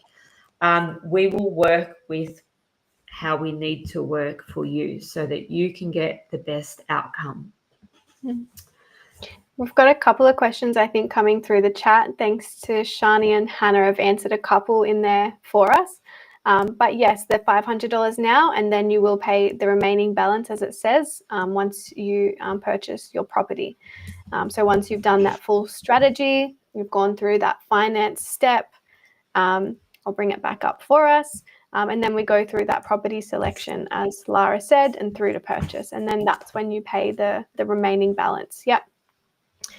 So that 90-day guarantee is there, I guess, to exactly that, give you no risk. You may as well jump in, take that first step in the right direction, find out where you're at now with your finances to help you, like Lara said, figure out how to get where you want to go, how to achieve your goals, how to build out that property portfolio, or at least just take the first step and buy the first one. I mean, online, I just see so many people, and so whether it's on TikTok or whether it's on other posts, people trying to educate you on how to buy property, and so they're charging $5,000 for a course on how to buy property. Ultimately, yes, you need to learn how to buy property, but you need to work with an expert. And for those of you as well that want to do it yourselves, and us as women that want to do it ourselves, this is kind of doing it ourselves, but having a mentor along the way. So you're always in complete control, and we're here to guide you.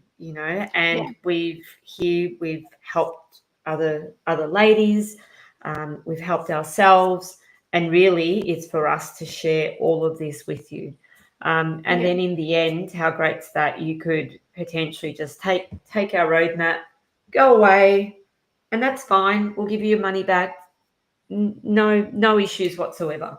Honestly, we're here to help you, and we really just want you to take these right steps, as opposed to just going online, getting more information, getting more education, perhaps being back in this same webinar in a couple of weeks' time.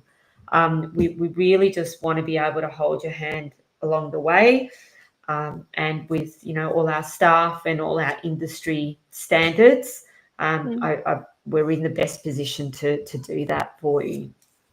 Yeah, and just on that point, I'll go through some of the memberships and accreditations that we have. We're the only property investment group in Australia that has all 5 of them.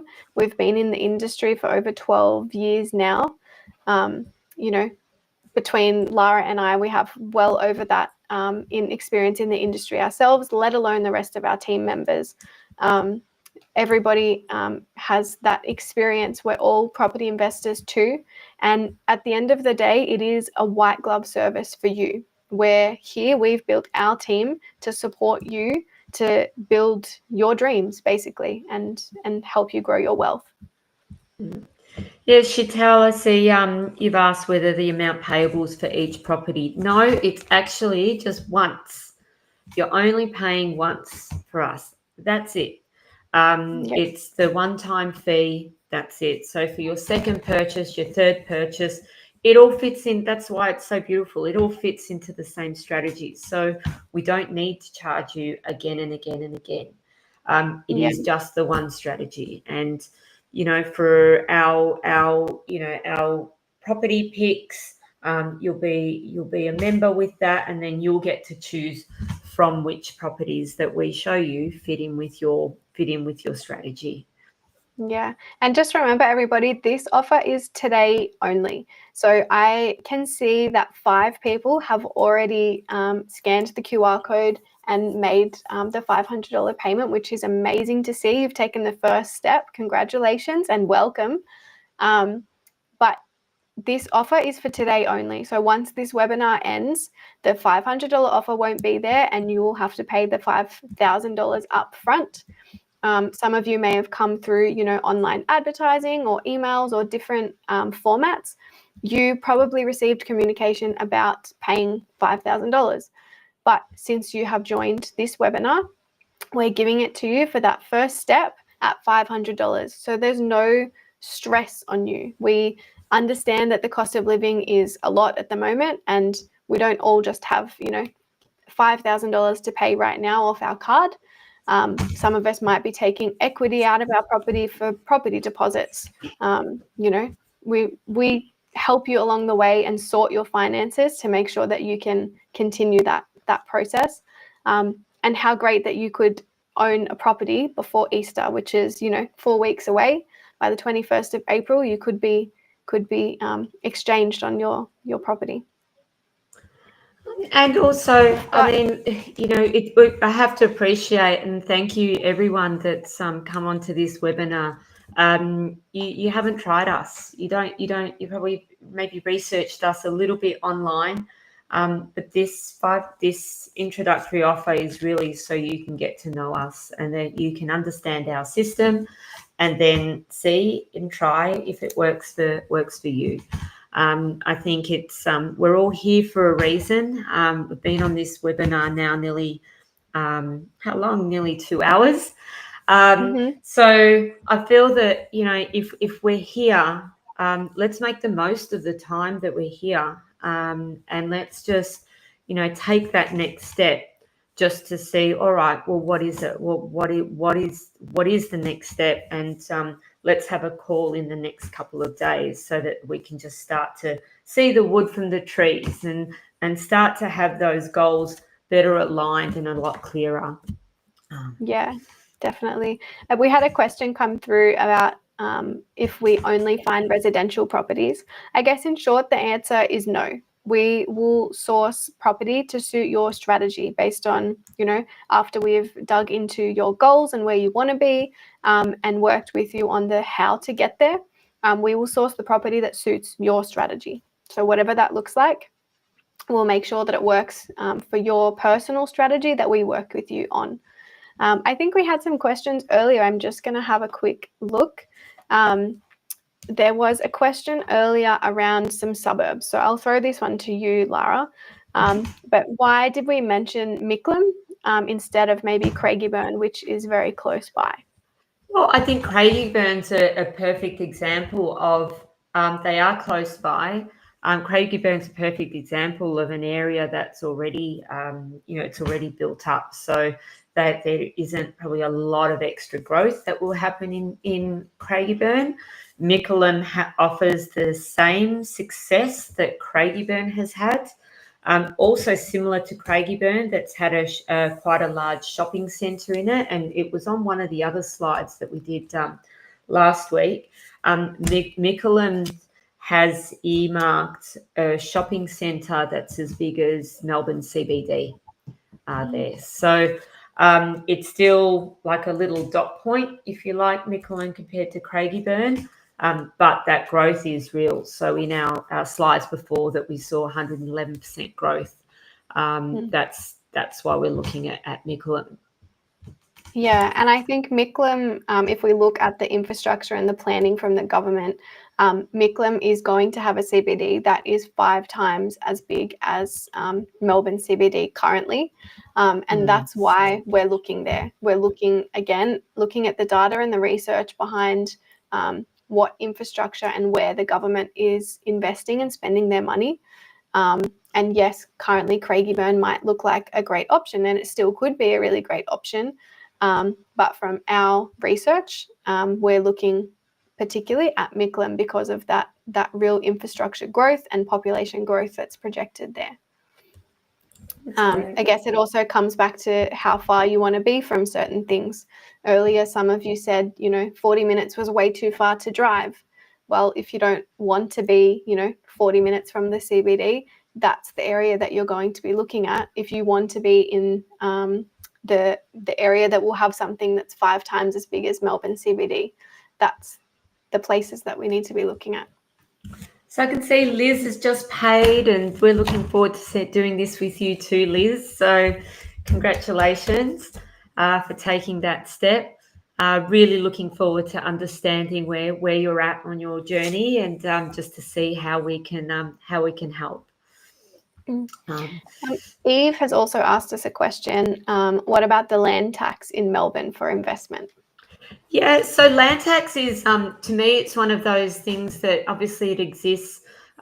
We know the land tax is there when we're looking at buying, let's say for some people, their first investment property. It's actually really nominal. Like if you can jump onto the government website, for a $600,000 property, you're probably looking at around about $1,500 or something like that per year. So it's not a massive amount, and I definitely wouldn't be considering not buying just because of land tax. I actually see it the opposite, and it's similar to what you said, Lara. We've discussed before. You buy when people aren't buying, or you buy in the low. So the land tax has initially, and even when I first spoke to a lot of even the guys in Sydney, and they said, oh, no, too much land tax. And I'm like, yes, but that's why, because people aren't buying because of that. But then it comes down to the facts, the figures, the data. The facts are, we know there's a land tax. We know how much it is. Put that into the mix, and then let's see if it still makes sense. And you know what? It does. What we don't know is what other states will follow with land tax. Because some of the other states haven't incorporated the land tax, and they will. So we know what it is, and that amount per year is really irrelevant.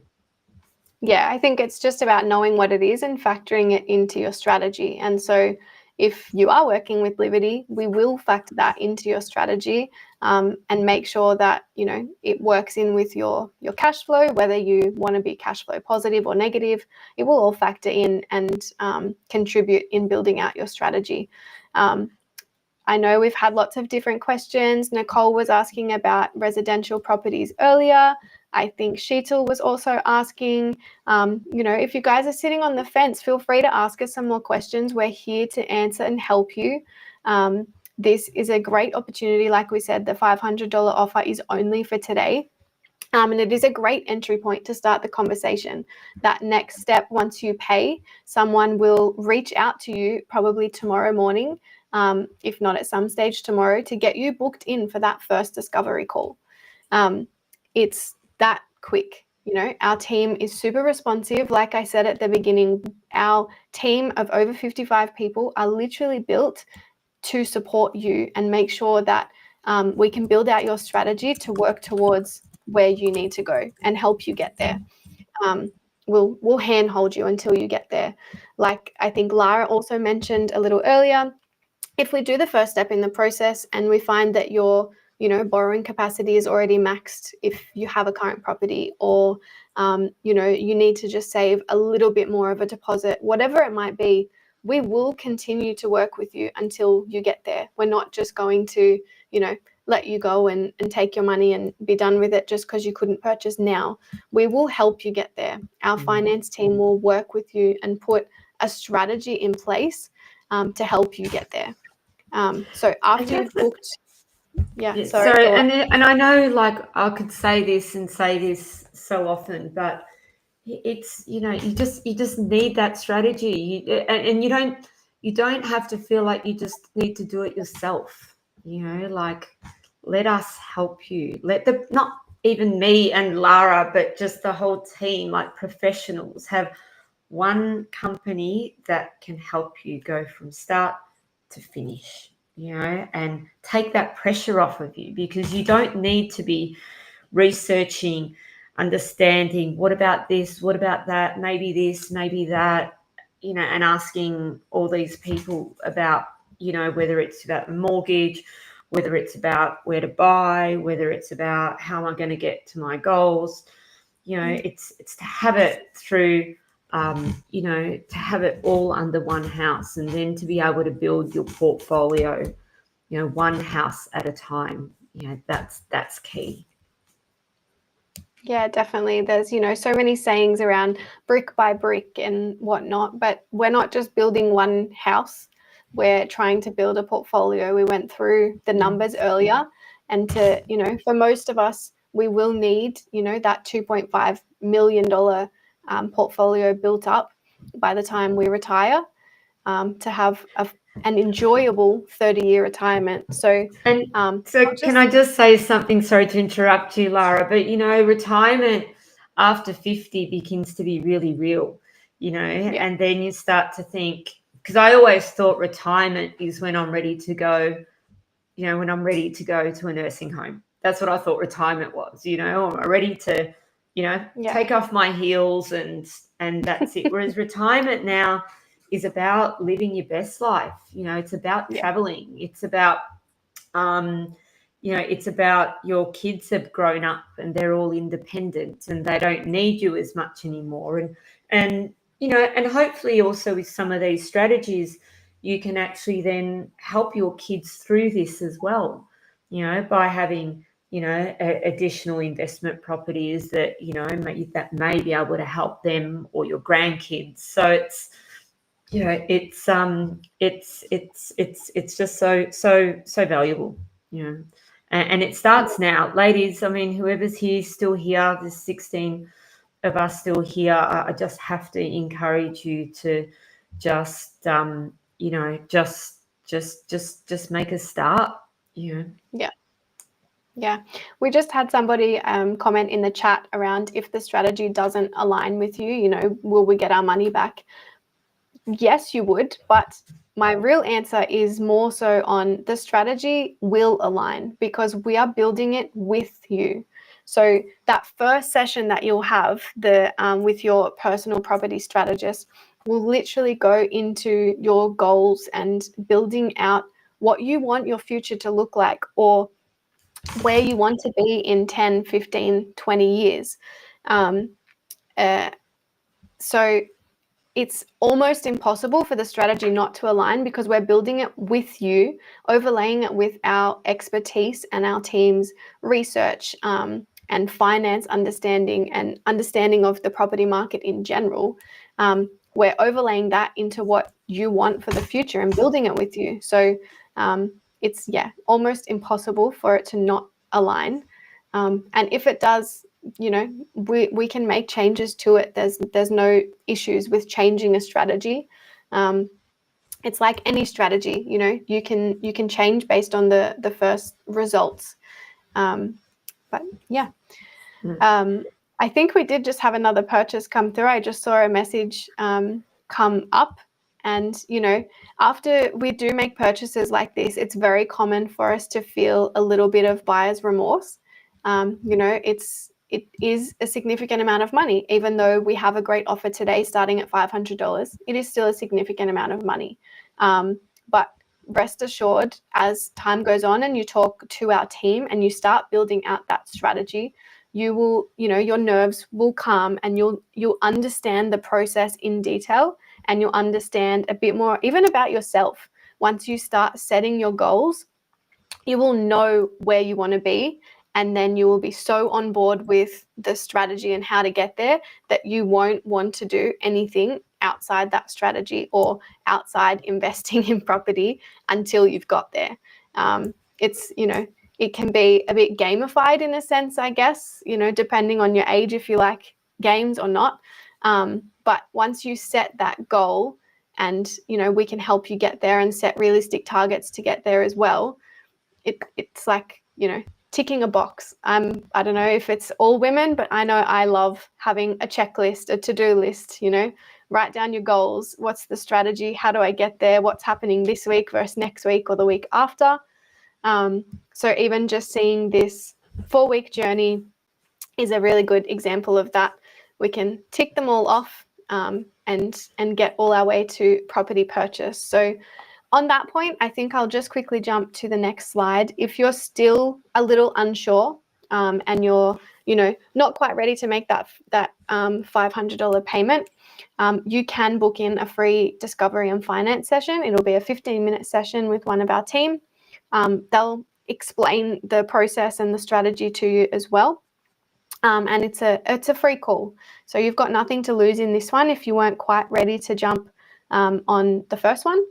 But yeah, this is a good opportunity. So yeah, any final remarks to add from your side, Lara? Oh, no, just honestly, our mission is to get through to as many women as possible to really help them understand their situation, so that we can get them all onto, I'll call it the bandwagon. But honestly, men for years, women aren't taught at school to discuss finances or to how are we going to, afford our future. None of that education is at school, not for us now and not for our kids. So it's just, we have an opportunity here that we're sharing with you, that we're training you, if you like, to be able to really clarify your goals, and then really help align the steps between now and then. So you don't have to do it on your own. Don't do it on your own. You don't need to. We're here. We've been in the industry. I've been in the industry for 30 years. Liberty as well. Lara, we're here. Yes, definitely.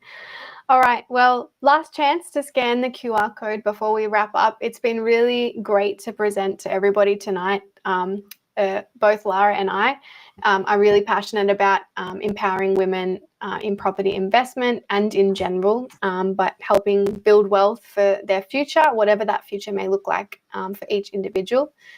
So take up this last opportunity, book that free discovery call if you weren't ready to jump into the $500 payment.